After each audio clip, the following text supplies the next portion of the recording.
whether it be you and me to the end of eternity beginning naturally. You gotta show me love. So yeah, welcome to Cold TV, welcome to my channel. You got my man here from Chicago, original OG, and we're gonna get to a little bit of his story. So right now, I'm gonna just let him introduce himself, and we're gonna go from there. So for the record, state your name. Costa. Costa? Okay. Sir. You originally from where? Chicago, Illinois. Okay. Are you affiliated? Yes, I am. Okay. So what game do or had you represented in the past or current? CVL, baby. CVL, can you get the people what do that stand for? Conservative Vicelord. Conservative Vicelord. Yes, sir. I see with the shirt. Let me ask you this. At what age did you originally join the game? About 13, 14. 13, 14 years old? Yeah. Okay. Let me ask you this. So growing up in Chicago, what was it like in the 90s being affiliated? You know, have you what was it like just being affiliated? It was love, man. All the brothers show you love. We get together, do our thing. You know, it was all love. I mean, as far as street politics, you know, putting in work, everything was all good. Have you ever been shot at, or shot at a rival? Shot at, of course. What was the Never story? been shot. What was the story behind you being shot at? Okay, me and one of my other seafloor buddies, Dashawn, was hanging with this guy named Larry. You know, Larry was known to be a flipper. Okay. And let people know what the flipper means.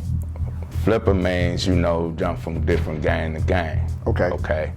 We was on the corner of Pine over there by Austin High School. And, you know, Larry came up and we was talking to him, me and Dashawn.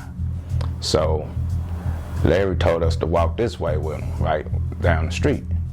So we walked down the street with him, and then me being the guy that I am, being paranoid, you know, I'm looking around my surroundings. And then I see a few cats walking toward our way.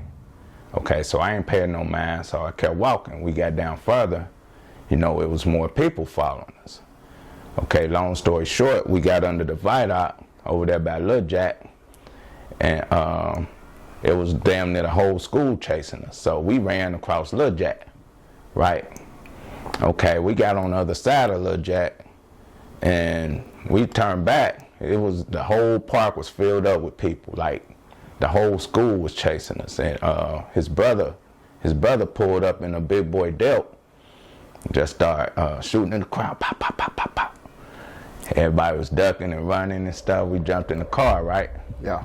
And we headed back on Superior. So me and my man Dashawn was sitting on my porch, and he was like, look, man, we ain't going back to that school, man. We done. I was like, look, we going right back tomorrow, bro. We going back like nothing happened.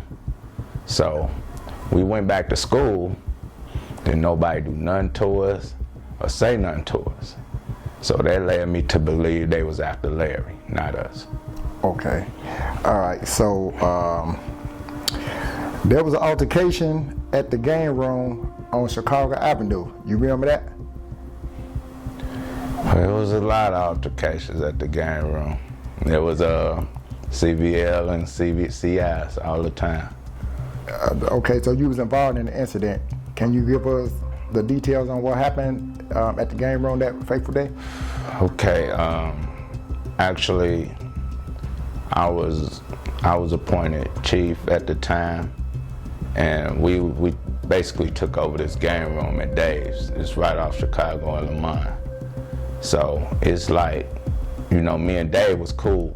So whatever game I wanted him to get in there, he'll go get, because he'll know we come in there and play it.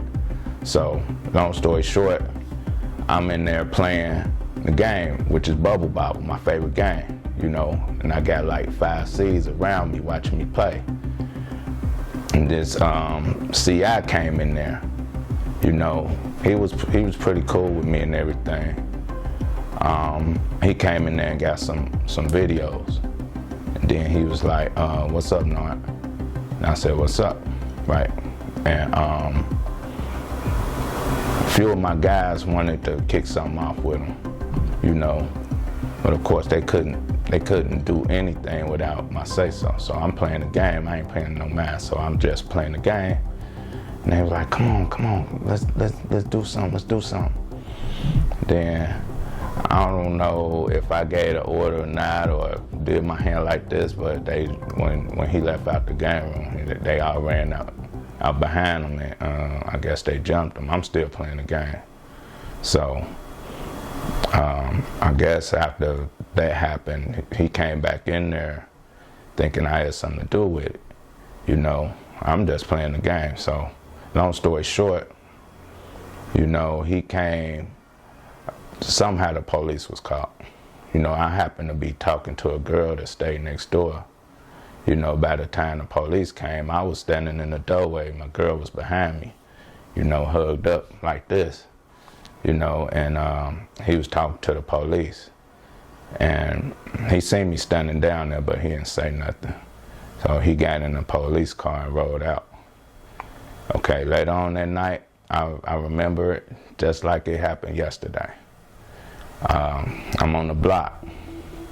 You know, I'm sitting in the stump. Had a Raider skull cap on, Boston Celtics starter jacket in the golf club. It's dark. I think I had 2 other C's with me. You know, they were sitting on the porch.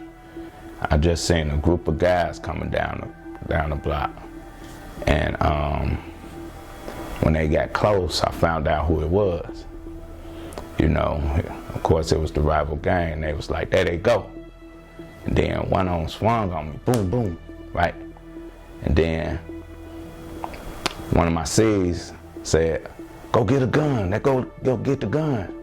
So I basically got hit twice out of all them guys, because it's dark and everybody wanted to know where the gun is, so they looking around. So I was able to get away, you know.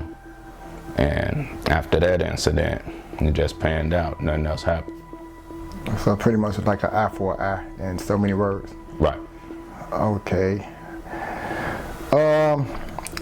Do you see a difference in today's game versus the games in the late 80s and 90s? Yes.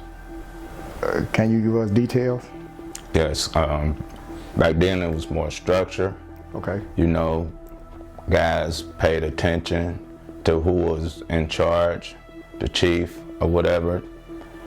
They didn't act on their own. If they act on their own and caused a war or did something out of line, they got dealt with right then on the spot. You know, nowadays they branching off into cliques and everything, and this is not what we used to do back then. If you was CVL, you was CVL. If you was CI, you CI. You double I, you double I. No cliques. It's all under one umbrella.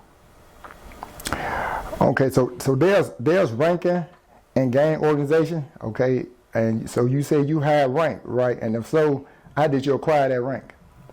I acquired the rank by doing what I was supposed to do in the hood, you know. Before our chief got killed, you know, I was 3 stars. Of course, it's a 1 star, 3 star, 5 stars. That's it, you know. I was 3 stars, and I acquired it by never running. You know, when it's time to put in work, put in the work. You know, never happen to go through any situations that put yourself in a bad situation that you had to choose between your brothers and somebody else. Never leave your brothers behind, man. You always got to be there to fight, you know. Okay, so having rank in the 90s, what was the magnitude of that position? And, you know, tell the people how it was a blessing and a curse. Okay, the blessing is the people that know you had the rank in your circle, they look up to you more, you know. They look at you like a leader in the decision making. As far as that, the curse part, I don't think it's a curse part, because having rank was a beautiful thing back then, and people outside the organization knew who you was and knew what you was about. So having rank was basically being known in the hood to handle your business. So as far as you, so you saying you had 3-star, was that a branch? Was that an elite? Was that universal? That was elite. Okay, so that was within the organization. So Right. You're right. All right, because I know universal, once you 3-star universal, you have ranking in over all Vicelords. Right. Okay, so the elite mean within the game. All right.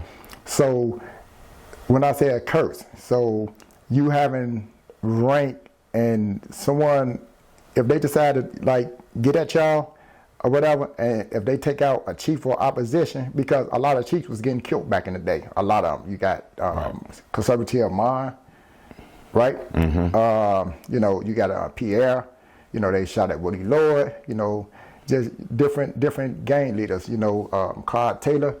You know, he was killed. It was different leaders used to get killed back in the day. Just having that rank, it's like if you take out a head, wouldn't that be sort of a curse? You know, that you have a magnified glass on your position, because you're not just a member. You know what I mean? You know, you over organization. Right. So if anything go left or whatever, you will be recognized more likely than any other person because of your position. Right. So that when I say curse, you know, wouldn't that be considered sort of a curse having a position? Well, at that time, I didn't look at it like that, because, you know, I was young and wild. You know, I wasn't wild as far as starting shit, or I was getting into a lot of stuff, and my name rang out. So at the time, I wasn't worried about being taken out. You know, I kept a tight circle around me, and by my name ringing out, I pretty much wasn't too much worried about that. And what was the magnitude of that position? You know, like just knowing that, you know, you have a certain position in the organization as conservative Vicelord, aka Concrete. What was the, like, you know, the magnitude of having that position? You know, because we know having a position back in the 90s, it was a real big thing. You know, it was a different feeling than just being in a regular game. You know, you was somebody important. You somebody that people had to look up to in the SEP. Right. You know, they had to follow law and follow your lead.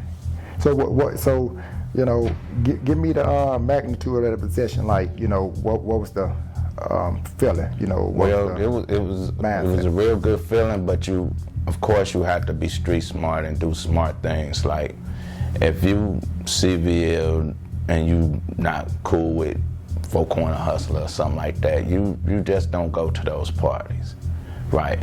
You have to have total street smart when you out there, okay? Because people that with you, they looking up to you, and they going off your decisions in the streets, you know. So the magnitude far as that is just staying street smart, stand your ground, and do the right thing for your brothers. Okay, violations. Okay, what is a violation? Violation is anybody that step out of line along the guidelines. You know, what I mean by the guidelines is like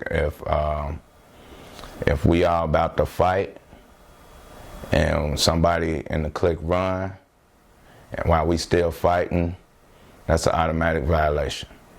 You know, the severity of that violation is street mop. What I mean by street mop is we see you on sight. Okay. Have you ever been violated? No. Okay. The 4 bases, also known as the lit. Okay, that was a mandatory back then, and it's still even used, you know, when you go to the prisons, you know, but in the streets, it's not used today as much, you know, because like you said, there's cliques, you know, now instead of gangs. When did you know the trend to start to change as far as, you know, as far as people having to go through the initiation the way you went through?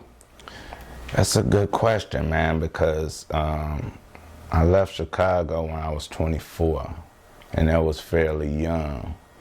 So, but I was going back and forth every time I got a chance. So, that's a good question, because I didn't too much see the transition at the time, because I was fairly young when I moved out of Chicago.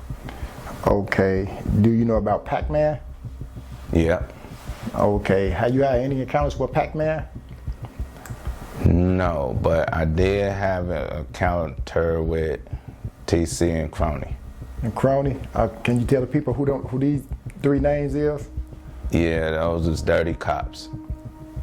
Okay. Crooked cops. Well, I wouldn't say cops, I'd say detectives. We had detectives back then that was plain clothes. They had their bulletproof vests on the outside, and they ride in unmarked cars. Okay, and we know that Pac-Man caught a federal case to where he was sentenced to 110 years. Yeah, he was extorting, racketeering, anything under the book, you know. They built the RICO on him. Sort of like in the movie Training Day. Mm-hmm. And more like the Denzel Washington character. Correct? Right. Okay. Did you know that Pac-Man was home? No, I did. Yeah, Pac-Man home now. So he had to tell on somebody to get home. 100 years ain't passed yet. Yeah. Whatever happened, something went on in court to where, you know, he's family home. He did like, what, 20 something years, and he came home. I don't know the details of that. I'm still getting information on that, but he's home today. He came home last year, in August, I believe, of 2022. So Pac-Man's, he's back on the market, you know, but his information is kind of wiped clean. He could be in protective custody. Right. So Pac-Man is definitely home. You know, any stories on Crony or TC? Nah, it's only stuff that I heard, basically, but I know their names rang down in the hood, you know, as far as extortion and, you know, they catching known gang members, taking them into the rival hoods and stuff and leaving them, you know, they just didn't care.